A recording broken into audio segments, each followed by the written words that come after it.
Au nom du conseil communautaire, de l'ensemble des élus et du personnel, je tiens à vous présenter mes meilleurs vœux de bonne santé, de bonheur, d'épanouissement pour chacun d'entre vous, pour vos familles.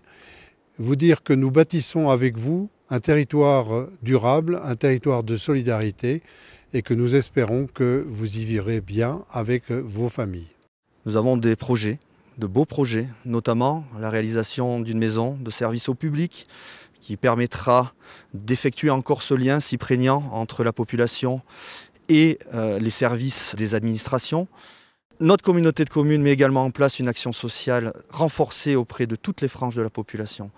Elle s'adresse ainsi à la jeunesse par le service de prévention spécialisé, mais aussi à des populations qui peuvent être censées être en difficulté, comme les saisonniers, avec un accueil important au sein de nos structures.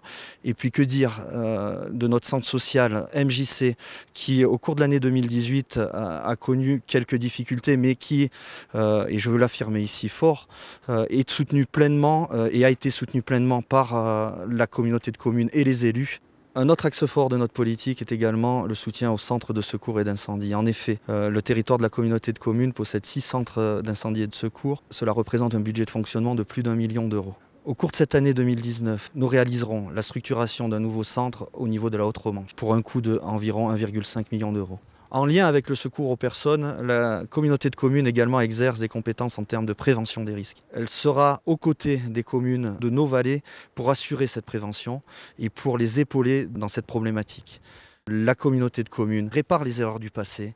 Nous avons investi plusieurs centaines de milliers d'euros sur la réhabilitation d'un site qui est le mâche-fer du Pilon, mais aussi nous préparons l'avenir grâce à notre excellence au niveau de la collecte des déchets, du traitement de ces déchets, mais aussi de la mise en place de collectes alternatives comme cette année, la mise en place de composteurs dans de nombreux pans du territoire, de telle sorte à continuer le développement environnemental de nos belles vallées.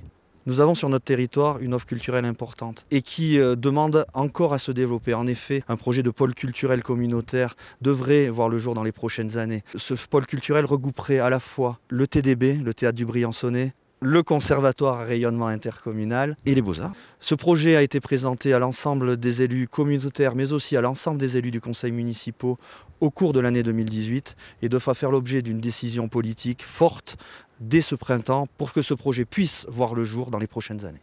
Au titre de notre compétence développement économique et touristique, il est important de faire un focus également sur un lieu important de la collectivité qui est Altipolis. En effet, au cœur de ville, au pied des pistes, nous avons créé il y a quelques années une pépinière d'entreprise et un hôtel d'entreprise. Nous sommes en train de créer un territoire d'expérimentation pour accompagner les innovations numériques et touristiques. Concernant le tourisme, l'année 2018 a vu la création d'un 3e office de tourisme sur le territoire, l'Office des Hautes-Vallées, regroupant la Grave, la Clarée et l'Isoire. Cet office, composé de 8 communes, 75% du territoire de la communauté de communes, va nous permettre également de promouvoir les espaces naturels et préservés de notre beau territoire.